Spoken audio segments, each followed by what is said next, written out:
Thousands of doses of life-saving vaccines are sitting in laboratory fridges across the country because people are frightened of the AstraZeneca vaccine.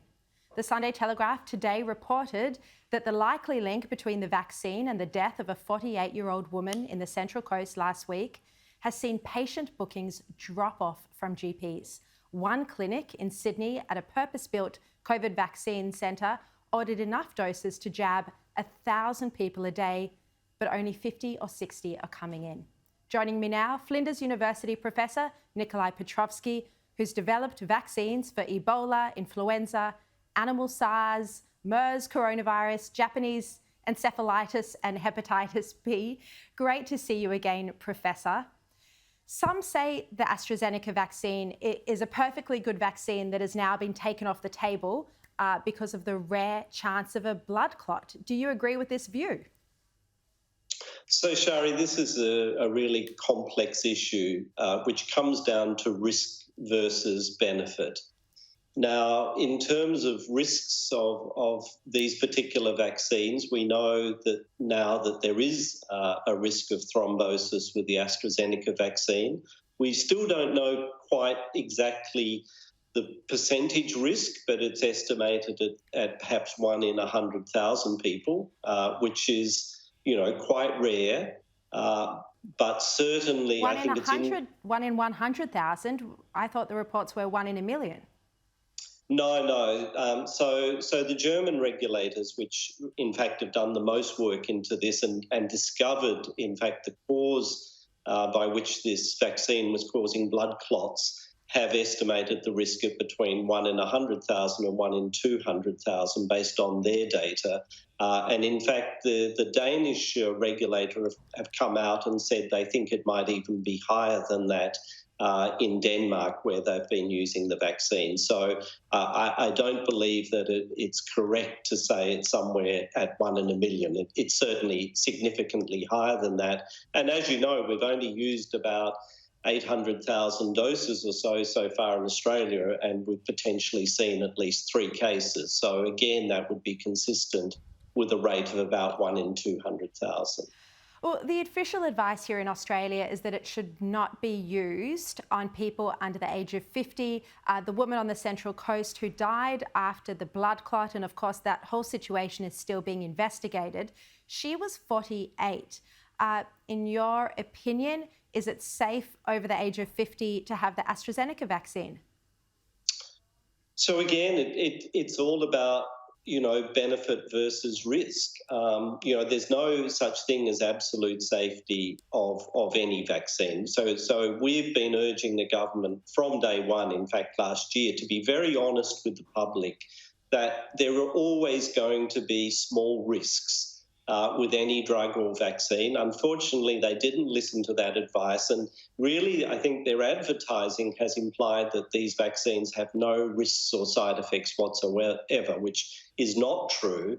And as we predicted, we now have a backlash because people have lost confidence that the health department's messaging is actually truthful. And of course, that's unfortunate because it means that now people are not going to listen to the health department, whether they tell them a vaccine is safe or not. They're just now uncertain what's going on. We need a lot more clarity in the messaging, and we need honesty in the messaging. And the government needs to inform people what the risks are and what the benefits are, and then let people make their own decisions about whether they think the benefits outweigh the risks. Look, just a couple of months ago, the Prime Minister assured the country that we weren't going to have a major issue with vaccine supply because we were manufacturing our own vaccinations. Of course, he was speaking about AstraZeneca at CSL. Now that's hit, a problem entirely out of the government's control, of course, because of this blood clot issue. And already they lost another vaccine that was going to be locally manufactured. That was the University of Queensland vaccine. And that was, of course, the false positives for HIV. You wrote to the Department of Health last year warning them that they needed to diversify, that they needed to invest in more vaccine candidates, specifically in case issues like this arose. What did you say in that letter? So we've been communicating with the health department and Greg Hunt, specifically on a number of occasions, urging them to not put all their eggs in one basket, not to just back a single company in Australia to manufacture the vaccine, but really to have a holistic approach and to back as many local candidates as possible, as well as obviously taking out insurance by trying to get access to a range of different technologies from overseas. Unfortunately, as we've seen, vaccine development is extremely difficult. Probably 9 out of 10 vaccines, traditionally fail in development, and only 1 out of 10 would normally succeed and get all the way to market. So it's a high-risk business. And so the government really need to appreciate that you can't have, too many candidates when you're hoping to have a successful one at the end. So we feel they've been far too selective and really supporting, I guess, their friends at CSL rather than supporting all the potential vaccines that are potentially available to be developed in Australia. And of course, yours is one of them. You're at Flinders University. You also have a company called Vaccine that develops vaccinations. And as I understand it, you were the first in Australia to develop a vaccine candidate for COVID-19 that actually made it to phase 1 human trials. Yet, the federal government, I'm told, initially committed, or they told me today, initially committed $1 million towards your vaccine. But you say you've never seen any of that money. No, we've seen no money to date from the federal government. We did manage, after a lot of pushing, to get them to agree to potentially give us a small subsidy back, which was only signed off in December last year after 12 months of lobbying. And still we haven't received any of that money. So we've been running completely on our own funding for all of that time, including, obviously for both animal studies and for the human trials. Look, Professor, I have to say this does make me really quite angry, and I'm sure it makes people who are listening to this show angry that, there's yours, and I'm sure there are others as well, potentially good vaccine candidates that we haven't invested taxpayer money in. There is no more important issue than this, than our economic recovery, than our, health recovery from this pandemic. And yet there are potentially great vaccines that are sitting there that they haven't invested money in. We don't know why. There has been attempts to get hold of the commercial in confidence or deal that the federal government has signed with CSL.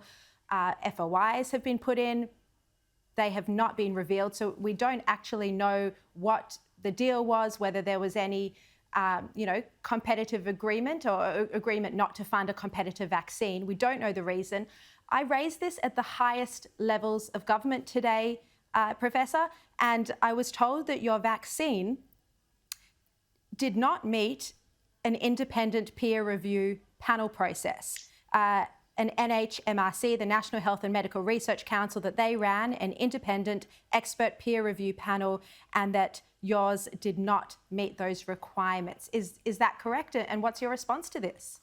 Well, Sharri, this really goes to the heart of the matter, why we need an inquiry into the health department and their funding of vaccine candidates. We actually have the strongest track record in Australia of developing vaccines against pandemics. In 2009, again, we had the first vaccine in the world against the swine flu in human trials. Again, we were completely refused funding for that program by the federal government. At the same time, they gave $130 million to CSL for a vaccine CSL hadn't even developed at that point in time, whereas we were in the clinic. So, we've seen this time and time again, that they hide behind this facade of what they call independent peer review.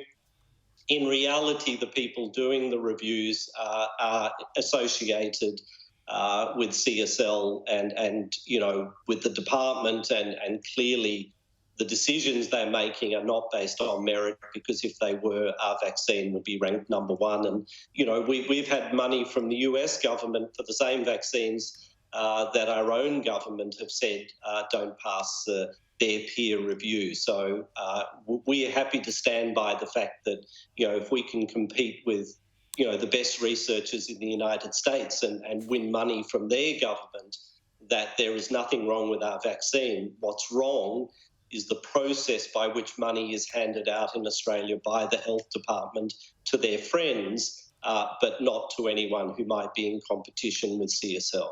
All right. Nikolai Petrovsky, thank you very much for your time tonight. And I know you've been working tirelessly on developing a vaccine since you first heard about a coronavirus in January last year. So you have put everything into this, and we appreciate it.